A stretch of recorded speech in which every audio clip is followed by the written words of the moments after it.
What started out as already too long, draconian sentences are now effectively becoming death sentences, and sentences of sickness, of illness that we don't know what this is like when folks actually recover from it. And of course, many don't recover from it. We know that the virus is disproportionately affecting people of color, the same people that we as a society have been warehousing in our prisons. It's wrong, it's immoral, it's very obvious what's happening, and it's also plain that there are ways to stop it. There are ways to fix it. I think we as a society need to look at sentencing, of course, as a whole, and I hope that our state legislature does that. But today, immediately, our governor single-handedly has the power to spare individuals from death, from sickness. He can let the most vulnerable people out. I'm sure he has folks that can look at everybody, look at the records, look at how long folks have been in prison, and choose some of our most vulnerable to spare them from sickness and death. Look at their infractions. You have people who have been in there for 30 years and never had an infraction. And well, I'm curious, as a criminal defense attorney, I think that you have special insight about exactly sort of the impact on specific individuals. And I think that it's hard for people to understand. They generally think, oh, DPS is probably taking care of people. Do you have any insights on sort of the treatment of people who have COVID in the prisons? Yeah, unfortunately, I have a former client, a client whose case was closed a few years ago. I recently found out that he died of COVID in prison in April. I didn't know he was sick. It had been a while since I looked him up. I had a reason to look him up. I actually needed to correspond with him about returning some property to a family member. And when I looked him up on the DPS website to see where he was, I immediately knew something was wrong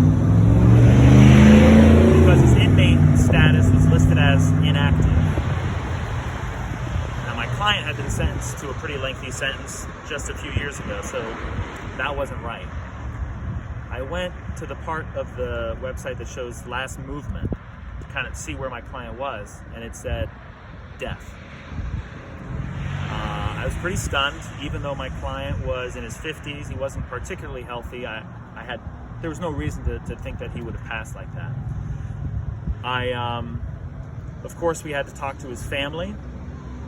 An important part that I just want to talk about is when someone's charged with a serious crime, like my clients are, their family doesn't always stay in their corner.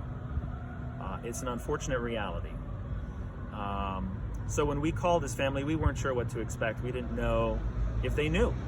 I wasn't sure if my client had listed next of kin. Thankfully he had, and so his son did know that his dad had died. And all he could share was that he thought the prison had said it had something to do with COVID.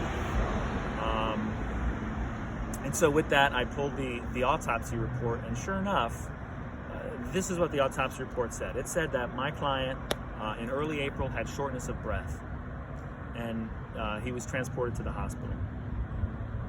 He was diagnosed with bronchitis, and he was returned to the prison.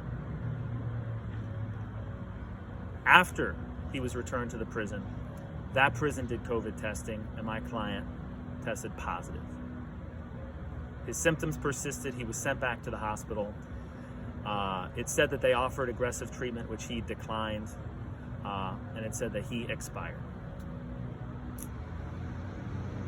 That brief description of what happened shows such a lack of respect and value for human life, my client's life, the life of the other men in his facility.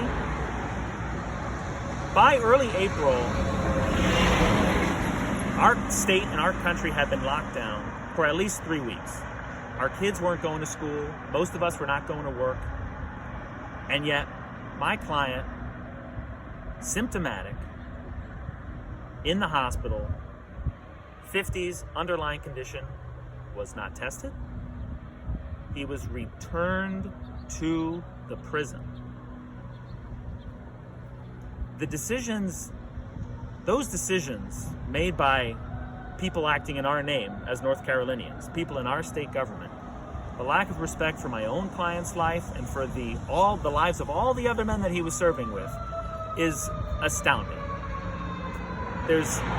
I can't explain it.